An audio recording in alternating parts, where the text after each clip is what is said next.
নমস্কার বন্ধুরা, রূপা রান্নাঘরে একটি নতুন রান্না ভিডিও সকল বন্ধুদেরকে অনেক অনেক ভালোবাসা দিয়ে আমি স্বাগত জানাই।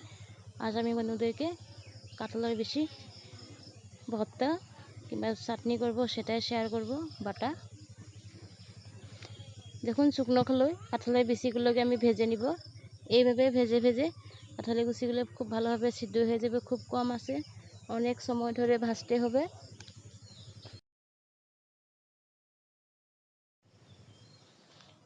দেখুন বন্ধুরা, আমার কাঁঠালের বিচিগুলি সব ভাজা হয়ে গেছে, এখন তুলে নিব।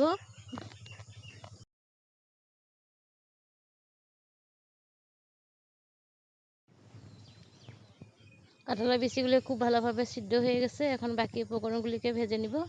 সামান্য পরিমাণে সরষের তেল দিয়ে আমি শুকনো লঙ্কাগুলিকে ভেজে নিচ্ছি।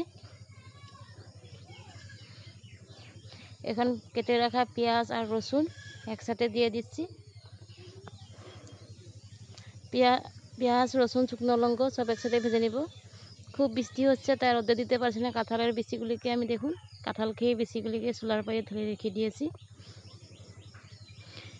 এখন কালো জিরাও দিয়ে দিয়েছিলাম। কালো জিরার সাথে এই যে কুমড়ো বাটা, শুকনো লঙ্কা, পেঁয়াজ, রসুন, কালো জিরা আর কুমড়ো বাটা একসাথে আমি ভালোভাবে ভেজে নিব। পরিমাণ মতো নুন দিয়ে দিচ্ছি।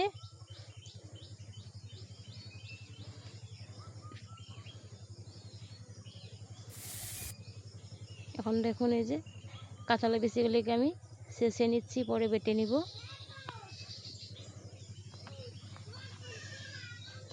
কাঁঠালের বিচিগুলোকে আগে অল্প সময় বেটে নিতে হবে, পরে বাকি উপকরণগুলিকে দিয়ে দিব। এভাবে করে আমি কাঁঠালের বিচিগুলিকে বেটে নিচ্ছি।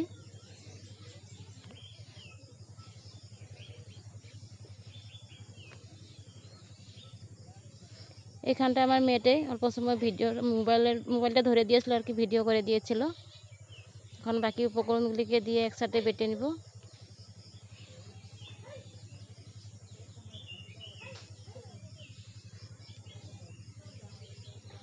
মিক্সিতে দেওয়ার থেকে পাটার মধ্যে বাটার পরে আর কি টেস্টটা বেশি হয়।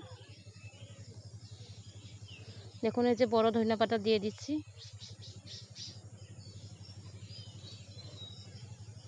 ধনিয়া পাতাটাকে দিয়ে একসাথে সব ভালোভাবে বেটে নিব। তবে অল্প সময় লাগবে আর কি, কাঁঠালের বিচি রয়েছে তাই।